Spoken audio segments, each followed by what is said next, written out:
स्वदेशी चिकित्सा के अनुसंधान में आज सबसे महत्वपूर्ण है जीवन शैली। हमारे जीवन में रोगों का और दुखों का जो मूल कारण है हमारी जीवन शैली है। और यदि हम स्वस्थ रहना चाहते हैं तो स्वदेशी चिकित्सा के अनुसार सबसे पहला उपाय है कि समय पर भोजन करना आवश्यक है। समय पर भजन करना भी आवश्यक है। समय पर निद्रा और समय पर जागरण आवश्यक है। समय पर कर्म कुशलता और समय पर विश्राम भी आवश्यक है। समय पर सत्संग और समय पर सामाजिक सेवा भी आवश्यक है। यदि आपने इन 5 मंत्रों को अपने जीवन में प्रयोग करना प्रारंभ कर दिया है तो फिर दुख और रोग के कारण कुछ दिनों बाद अपने आप समाप्त हो सकते हैं। और अगले मंत्र के विषय में मैं कहूं तो जीवन पर न्याय और निर्णय का अधिकार केवल प्रकृति का है। दूसरा मंत्र जीवन में कर्म और फल के अनुसार ही घटनाएं होगी, इस बात को सदैव स्मरण में रखना है। तीसरा सूत्र जीवन में यदि कुछ जानने योग्य है, रहस्यमय है, अनुसंधान करने योग्य है तो वह है जन्म और मृत्यु का चक्र, कर्म और फल का चक्र, बंधन और मोक्ष का चक्र। इसे जाने बगैर आप के द्वारा जो भी जाना गया वह अधूरा ही रहेगा।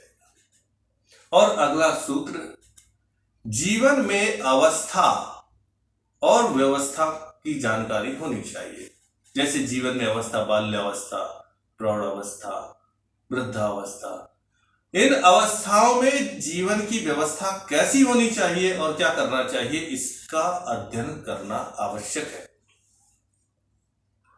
और सबसे अंतिम जो है सूत्र वह है शरीर के जैविक चक्र और पाचन चक्र के विषय को भी समझना चाहिए।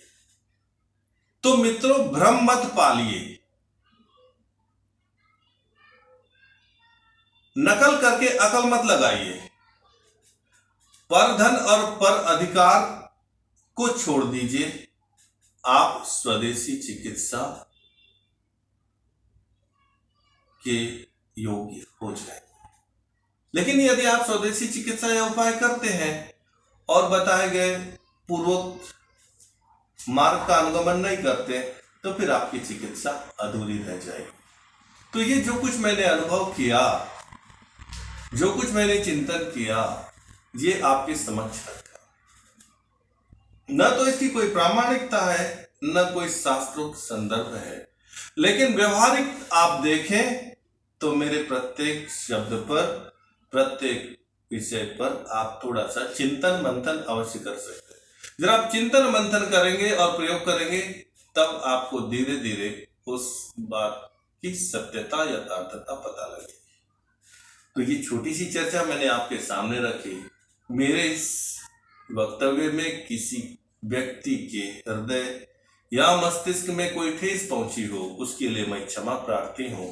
मेरे शब्दों पर बिल्कुल निर्णय मत लीजिए, भरोसा बिल्कुल मत कीजिए, लेकिन जो कहा है इस पर चिंतन कर सकते हैं और आप चिंतन करके जो उचित लगे। नमः शिवाय।